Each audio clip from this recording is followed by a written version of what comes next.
Hello, my lovelies, and welcome to episode 97.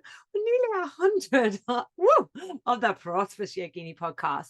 And today's episode is all about why you need a mentor. So I am going to be talking about mentorship for yoga teachers. But listen, if you're not a yoga teacher, I'm just going to say, hang on in there. I've got some offers coming for you, coming your way. But also, listen, support, community, having that person that's been where you are now, we all need that.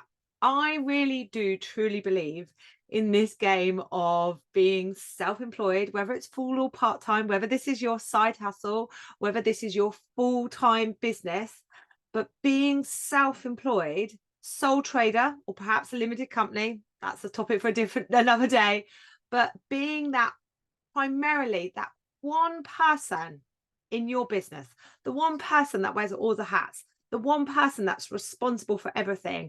And let's not pretend that probably all of you listening to this podcast are women. I think the statistic on how many yoga teachers are female is something like 75%, if not higher.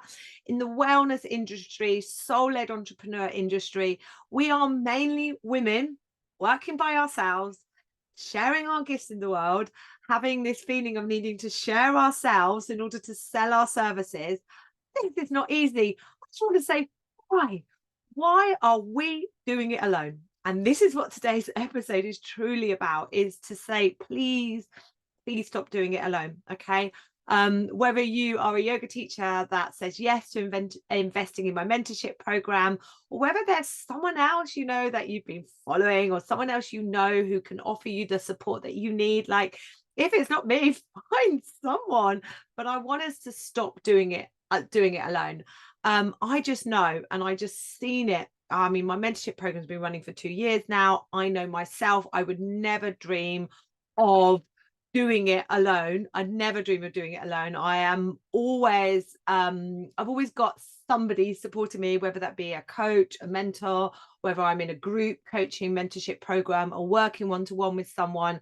There is always a community and someone that I can turn to. And actually, interestingly, sometimes I don't use it very often, but just knowing that is there for me just gives me so much confidence to just carry on, to be this one-man band, this person that's solely responsible for all the actions and all the decisions that I make in my business. Oh, one of the things I will often say to the yoga teachers in my mentorship program, when we're inevitably having these moments of, gosh, this feels really hard, I was like, if being self-employed was easy, everyone would do it. You know, I'm not pretending that there are so many pros to being self-employed, and I wouldn't work anyway. I couldn't work any other way. For me, it's the right way, but it isn't the easy way. It isn't easier than being employed. It is just different and comes with different challenges. Okay, so a little bit of background on me that I'd like to fill you in, which I think probably is one of the significant contributing factors to why I am where I am today doing what I'm doing, is if you don't know, I went to music college. So when I was 18, I went off to Cardiff, Welsh College of Music and Drama, with my viola. So if you're not sure what a viola is, it's a slightly bigger violin, but not a cello. You play it under your chin. I went off to the Welsh College of Music and Drama with the ambition of being a professional musician. If you're not watching this on YouTube, I am smiling because I look back now and think, what was I thinking? Like hand on heart, like I was all right at playing the viola, but I wasn't good enough to be a professional musician. And this is just a real side note. I had a past life reading a few months ago now, and one of the past lives, I think one of my most recent past lives was I'd been, I'm getting real big goosebumps right now. I'd been a conductor. I'd been a male conductor in an orchestra, and the person doing the past life reading, they didn't know my history. They didn't know what my career to date.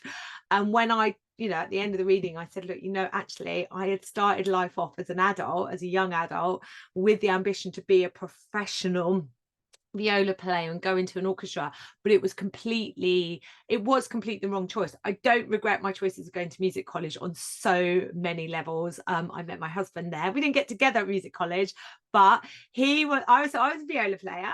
And when I joined in the orchestra, like in the first year at music college, your back desk viola players, well, they sit in front of the trumpet section, and my husband was a trumpeter, and that he basically used to blow his trumpet into my ear. No rude pun intended here. I'm not going to blush on that one. But that's how we met, and we became friends at music college. We got on really well, and then like a couple of years after we both left, found ourselves both in school education, which is what I'm coming to in a moment. We got together. So I met my husband at music college, and that's probably one of the biggest things. That's why I went there. But also, I learned to fail hard at music college. I learned to persist in my, I made this commitment to this degree. And even though it wasn't quite for me, and I knew it in year 2, and I'll explain more on this, but I carried on and I finished that degree. I learned to perform. I learned to talk, stand up and performing your viola, standing up and talking in front of people. Performing is performing. And I actually started teaching. There's a Saturday morning music school, and I was teaching instrumental lessons and music theory. So really I started teaching as well, so I don't regret it at all, but it wasn't meant for me. Just a little side story here, if you're like, well, why not, Amy? For those of you that come to me and are like, I'm so nervous, and when I go forward to do what it is I'm going to do, like teaching a yoga class or offering my services and walking into that coffee shop and saying, hi, will you put my flyers up? And I'm crippled by nerves. I want you to know that I get you. Nerves crippled me when I had to perform. And at the end of each year at music college, we had to do a solo performance. And I just got so nervous in my first year performance that I shook so badly. I failed. I failed it because I couldn't play my viola. And faced with that, I was like, I don't know what to do. I went to the doctor. The nerves were that bad, and the doctor prescribed something called beta blockers, which did mean when I had to perform solo, I could perform because it took away the shakes. But I obviously was switched on enough at age 19 to go, if I need to take this type of medicine in order to perform solo, this is not what I'm meant to do. I'm not meant to be an orchestral viola player. But I saw my degree out, and I did use beta blockers, I won't lie, in my second and third year performances to help me through them. And I wouldn't have passed my degree. I wouldn't have been able to play solo without it. It's hard for me it's over 25 years ago, all of this experience, and even talking to you guys about it now. My second year performance, I had to perform from memory, and oh gosh, the trauma of that still is with me. But I got my degree. I passed my degree in music from the Welsh College of Music and Drama, knowing very well that I wasn't going to go and be a performer. I was going to see this degree out. I'd had a great group of friends. I'd had a great experience. I enjoyed playing in the orchestra. I hated solo performing. But I ticked the box and knew that I was going on to other things. And that other thing was actually, I did a PGCE. And I trained to be a secondary school music teacher. And this is where the mentorship comes in. So I am training to be a secondary school music teacher. Compare this to your being a foundation yoga teacher training. Here's an example. Whatever you're training in, I've trained to do this skill, right? Then when I got my first job, I was in my NQT year, my newly qualified teacher year. Okay, so I got a job. And because I was an NQT, the school had a duty to support me more. And that support looked like I had a mentor. I had a head of department, head of music, that I knew if I had any questions, any concerns, anything that I think had gone wrong, anything I was worried about, looking for fresh ideas, looking for inspiration, all of those things, looking for support, looking for backup, all of those things, I had that person, and she was a lovely person, that person to turn to. It didn't end there though. I had my NQT year, and then there was a real awareness that in those first 3 years as a teacher, most teachers needed that additional support. So we don't just have our NQT year within the education sector, we have those first 3 years, schools are very aware that teachers need some more support. It doesn't just end there, right? Like, I'm not going to get onto the topic today of what's good about education in secondary education in the UK and what's bad. Like, we're going to just say, like, my husband's still a school teacher, my son is in secondary school education. Just know there is no perfect system. There are some things that are brilliant about the UK education system, and there are some things that are like absolutely need radical change now. Okay, but that's a topic for another day, not even a topic for this podcast, but one thing that schools are aware of is ongoing professional development. So we might say CPD, continued professional development, ongoing. So looking at the skill of the teacher, looking at how we teach, look at how we deliver our lessons. What is the impact on our students? What is the results that we are getting doing what we're currently doing? And what would happen if we did it differently? Ongoing support.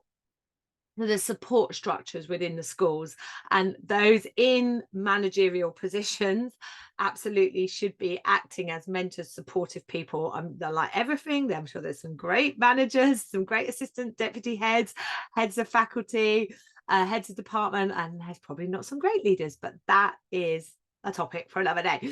But within the system of the education system, which is working with teachers, there's support structures and there's people that you can turn to. Teachers know, I tell you what, teachers do know. Teachers know that if I just go at it alone, keep all my ideas to myself, don't share it with anyone else. If I'm stuck, figure it out myself, not turn to anyone for help, not look, oh, that teacher seems to be having success. And they'll go, oh God, I hate that teacher. That is not how it works in the education system. Teachers are open to collaborative working, to supporting each other, because they know that it is a tough job and it's an important job. Yoga teachers, you've got a tough job and it's an important job. I don't know where we get this idea that we will invest. Let's take the average length of a foundation teacher training course. Let's take the average cost. So we'll invest between £2,000 and £3,000 in a foundation teacher training course. We'll spend between 6 and 12 months of our life training to be a yoga teacher. And then after that, boof, we're done. It is utter madness. Let's turn our gaze away from the education sector and teachers and into other modalities that are working with human beings, working with people's wellness, people's mental health, the energy system. So let's take clinical psychologists. They do not work in isolation. They have a person that actually gives them counseling. There isn't a counselor alive who does counseling and doesn't have somebody that they can turn to professionally to share their experiences of working with people, offload the energy of other people if they haven't been able to offload it themselves. Like, it is just utter madness that those of us working in the wellness industry, full stop, those of us working with human beings, whether that be on a physical level, and I tell you what, you cannot separate it. I don't care if you're like, well, I'm just a fitness instructor. I just work with the physical body, or I just teach vinyasa yoga. I just work with the physical body. Look, listen, you can't separate these things. So whether you're working predominantly with the physical body, the emotional body, the spiritual body, the energetic body, it's a blurring. You are basically working with the human energy system. When you are working with human beings in their wellness, in helping them process, become aware of their habits, their beliefs, their thoughts, become aware about how their impacts on their energy and how they live their lives. When you begin to help them work through whether it's trauma they've experienced in this lifetime or trauma from generational trauma, it's massive what we do, yoga teachers, even if it's one class a week, my darling. All right, it is just utter madness that we do it alone. Utter madness that we do it alone. And I just think of the times in my early stage as a yoga teacher where, someone perhaps would have injured themselves in their class, and that would keep me awake for hours, for days on end, worrying about that. Or if I had a bad class, how I'd go home and beat myself up. Or when I put something out there and it completely failed, like for example, my first yoga studio, I actually see it as a success now, but let's be honest, I didn't make any money. I had my first yoga studio for 18 months. I then got pregnant. I grew a baby, delivered a baby, and went back to teach at my yoga studio. It was about this 18-month period where all of this happened. I invested a lot of time and energy into this studio, making it happen, not to mention, spending time away from a young baby. Okay. And in the 18-month period that I kept it going, I broke even. I didn't make money. I didn't lose money. And when I decided to close that studio, I felt angry with myself. I felt like I was a failure. Now, if I'd had someone like me to say, now, hang on a minute, you've had this experience, think about what you've learned, use that to take you forward in making better informed decisions. Now that you've got young children, now that you've got a baby, now that you are actually, because it was also that moment that I set up the studio, I was still working part-time as a school teacher, and it was also that 18-month transition from working part-time yoga teacher to full-time yoga teacher. I look back now and think, God, why did I do that alone? It was so hard. And just to have someone to turn to reassure me of the experiences that I'm having were totally normal, to make suggestions of what, I could or could, may or may not work for me, to call me out when I was saying things that simply weren't true, like I'm a failure and I've let my family down. That's what I felt like at the time.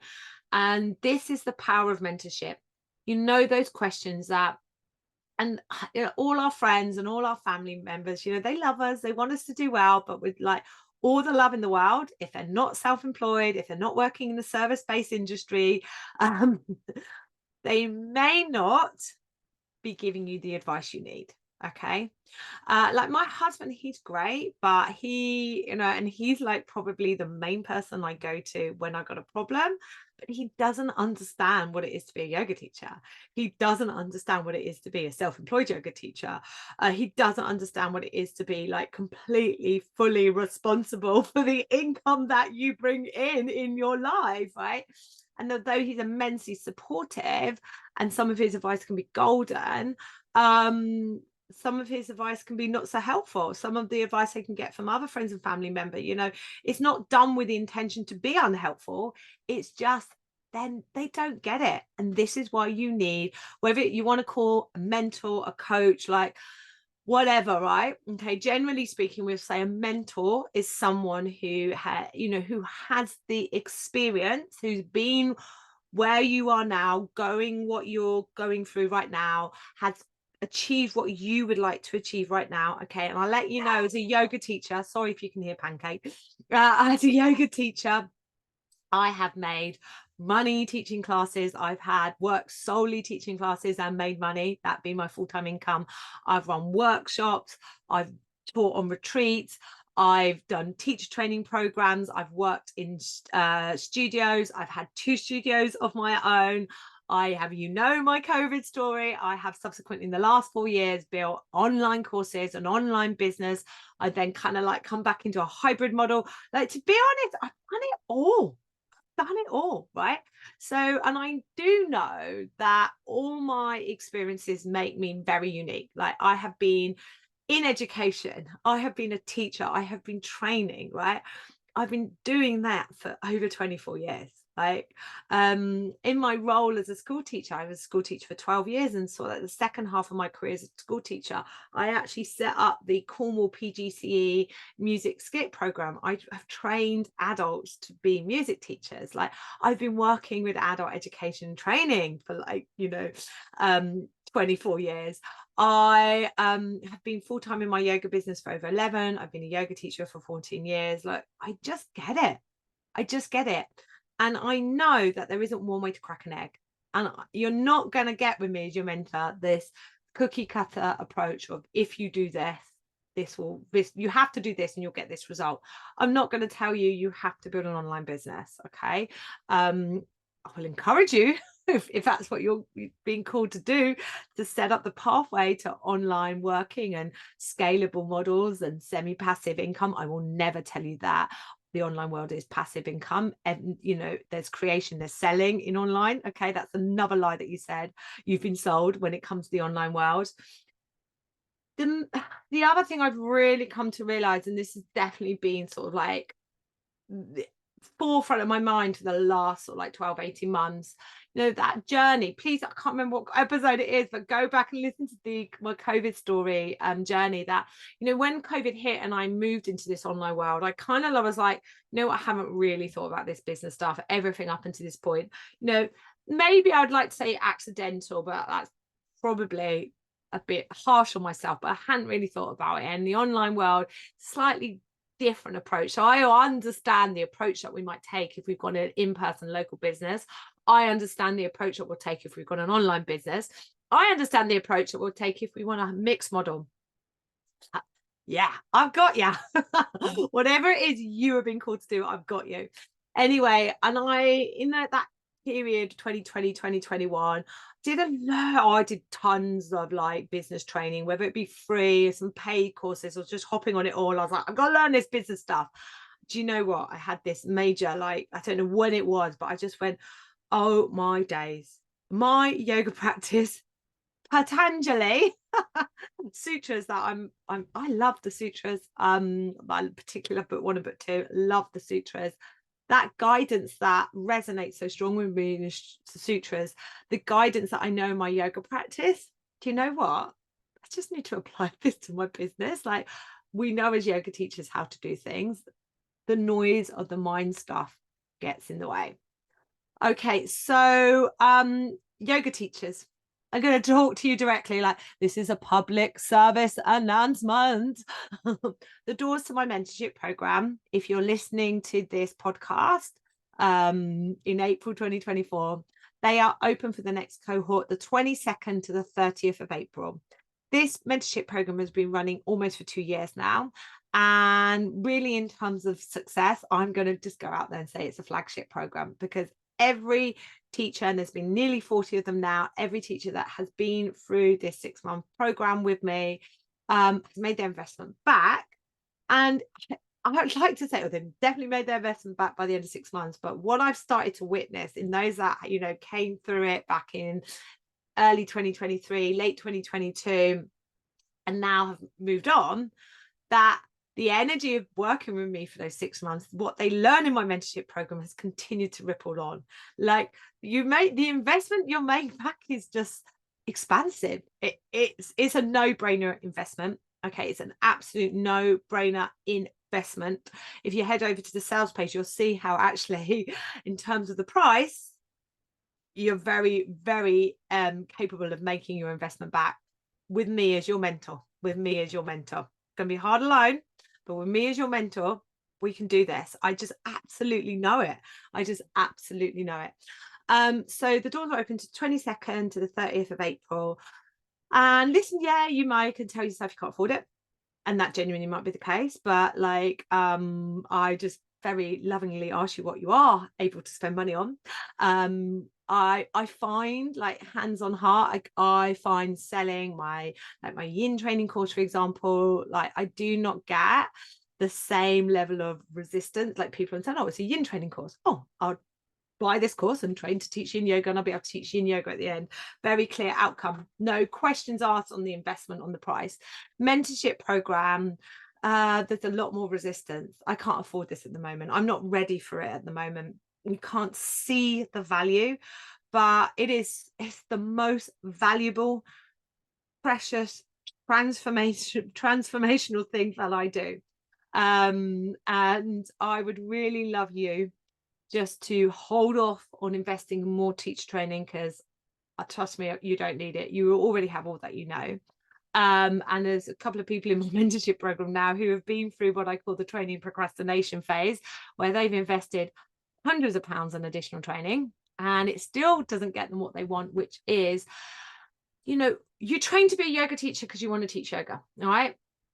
You want to share the light that is yoga, share the gift that is yoga, and help people. Well, to do that, people have got to, first of all, know about your classes. You want people attending your classes. You want people attending your workshops. You want people attending your courses. You want people attending your retreats. Whatever it is you're being called to create, you want people to attend this so they can experience what it is you experienced, which led you to train to be a yoga teacher. At the same time, right, this is an investment in your time, an investment in your energy, like going out and teaching a yoga class. Like, it requires some effort, and there's very, very few of us that can turn up every week, day in, day out, and break even or lose money or not make a lot of money and think, yeah, this is worth it, I'm going to keep going. At some point we go, this isn't worth it, I can't do this, and you stop, and everyone loses out. People don't get the opportunity to do yoga with you. You don't get to use your wonderful skills and knowledge to share yoga and, like, listen, right now, people need you, your tribe needs you, and the world needs yoga, right? Okay. Whew.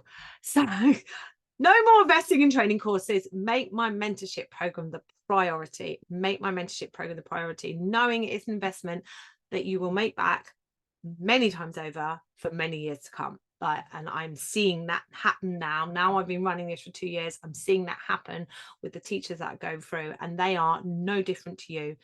What the light in me shines in you, the light in them shines in you. This is available to us all. I promise you that this is available to us all. Okay, it's one of my favorite things to say is it's a multi-billion-dollar industry. Why not you? Why not you? Yeah. Why not you? And if you are one of those people that go onto the Facebook groups and get angry about all these people that aren't true yogis making a load of money from yoga, why don't you come to the party and show us how it can be done? And, be that authentic, dedicated yoga teacher with that passion for yoga, that passion for helping people, who is also leading the way on, I can do all of this. I can share the light that is yoga. I can transform people's lives through yoga. And actually, I can make a living from this. I can make some money from this. Doors open 22nd of April, close 9 p.m. on the 30th of April. They will open again in the autumn, but listen, come in now. That's what I'm going to say. Come in now. What does it include? You get 3 live calls a month. There's 2 coaching calls and a teaching clinic. So the teaching clinic, I've got some really exciting teaching clinics coming up in May and June. May, I've got a lady coming in to teach the science of stretching. So it's like yin yoga, but it's not yin yoga. It's just very scientific approach to yin yoga. Why we stretch, what's happening, what is flexibility, what are we looking to achieve when we talk about flexibility. And then in June, I've got a hypnotherapist and breath work practitioner coming in to work with your self-limiting beliefs, working through our mindset, and using breath work to shift those settings. And you'll take this information and dissimulate it with your students. Going back to my early point about education and continued professional development, my mentorship program helps you with both those hats. I'm absolutely there to support you in your business, right? But I'm also absolutely there to support you as a yoga teacher, to develop those teaching skills, to enhance those teaching skills, so you feel more confident as a teacher, and your students love having even more love going to yoga with you, and then the business becomes really easy. So we have 2 live coaching calls a month, and a teaching clinic. They are all recorded. You get access to the replay. If you can't make the coaching calls, or you're one of those people, I can be a bit like this sometimes, that I don't want to sit on a coaching call. You can submit a question in advance, and I timestamp your answer, so you can go in and listen specifically to that answer, or do what I do with the coaching calls in programs that I on, and I love to listen to them after the live, like a podcast. There is a community, but it's not a Facebook group. Okay, this is way beyond a Facebook group. There is a community, which I use Circle. It's a dedicated community platform. There's a space in Circle where you can ask for help anytime. So you imagine, like, you're lying in bed at night and you're worried about something. You can wake up the next day, you can hop onto our Circle space, ask a question, and I will respond. But I do feedback on websites, graphic, copy. I create launch ideas for those that are launching into online courses. I give you ideas for your workshops, ideas for your classes. I give you ideas for online courses. I help you in filling your classes, filling your retreats. I do that. It's endless. It's endless. The tech help is endless, the support that you get in that circle community. And it's not just my support, it's the support of the others in the group. And we've got a fantastic supportive group of people in there at the moment. Like, I love them. They're part of my support network. That's what's happened with the mentorship program. So along with the live course of replays, there's a library of core replays and teaching clinics. I mean, the teaching clinic replay library is, like, in itself, mind-blowing teaching resource. And that all rumbles on for 6 months. When you join the mentorship program, it's a personal program. This isn't some mass group program where I don't know who you are, right? I'm never going to run. I don't want to run this mentorship program like this. I don't run any of my programs like this. I want to know everyone who's given me some money. you know so when you join, I get you to fill out a questionnaire. So you direct me to your business, how it exists at the moment. If nothing exists, it's not a problem. And we kick off the 6 months together with a 60-minute strategy call, so we can really plan what we're going to do in the 6 months together. Bit of accountability. I get to know you. So when you then come to the coaching calls, ask a question for the coaching calls, ask a question in the forum, I really know the intention behind those questions. Okay, but it doesn't end there, right? There is some self-paced study courses. There's a 6-module business of teaching yoga course, right? And I'm telling you now, I've updated this the other day and I was like, my God, this is incredible. Like, literally, any question you have, it's in there. I answer it. But it's also not one massive course that's impossible to get through. It's short, actionable videos, audio files, templates, resources, and you don't have to go through it all. You just have to go into the bit that's useful for you. Then I also throw in my yoga library, 100 classes plus in there now, for your own practice, own inspiration for teaching. I throw in my short leverage course for those of you that want to get going online. This is literally 5 short, powerful videos that get you going online and opening doors to passive income. And then the art of teaching yoga or anything, because basically teaching is teaching. It's a skill that we need to continue to refine and develop however long we've been teaching. Right. So I'll see you in there, right? Okay. I'll see you in there. Okay. And then if you're not a yoga teacher, the mentorship program is for yoga teachers. I've toyed, I won't lie, right? I have toyed with, could this be for a wider base of people? Could this be for, say, soul-led entrepreneurs? And it would work, and it does work for a lot of yoga teachers in there do have other modalities, Reiki, massage therapy, and I help with them as well. Like, there's a yoga teacher in there at the moment who's Reiki. We've refined her one-to-one Reiki offer. People are buying that. And we've just created, she's also a wellness coach. We've just created a wellness coach one-to-one program that involves her modalities as a wellness coach, nutrition, Reiki, and yoga. So I do help with other things, but so Pilates teacher, yeah, it will work. But I decided to keep it very focused on yoga teachers, very focused on the skill of teaching yoga and the skill of running a yoga business. And if you're like, well, I'm not a yoga teacher, Amy, but I just love your vibe, I say, I'm coming. Second public service announcement. I'm coming for you. As I'm just going to say that, you can join my energy, mindset, money, and more on Substack. And I just literally just say, watch this space. There's an online course, percolating away. And then there's also some in-person stuff percolating away, and it's all going to start to come to fruition as May time onwards. So really do watch this space and really do join my Substack community. So I'll put the links in the show notes to my mentorship program. Yoga teachers, see you in there. And I will put the link to my Substack community space for those of you that aren't just yoga teachers, that want help working with the feminine and masculine energies to take that intuitive aligned action, so we can call in whatever it is we want to call in, because it's 2024. We're moving into the age of Aquarius. Pluto is fully going into the Aquarius at the end of 2024. We are calling in New Earth, and as part of New Earth, ladies, it's time that we rise up, share our gifts with the world, attract the money into our hands, into the hands of conscious, kind-hearted people. And I'm not saying that is just women, okay? I want every human being, male, female, whatever gender you express yourself as, yeah, I want every kind-hearted, conscious human being who envisages a world where there's enough for us all, where we can all thrive, where the concept of war, poverty, it's not even something we can comprehend, right? These are big things, right? But it's 2024 and we need to be part of the change, need to be part of the shift. And I invite you to come on my journey with it. All right, my darlings, I'll see you all next week.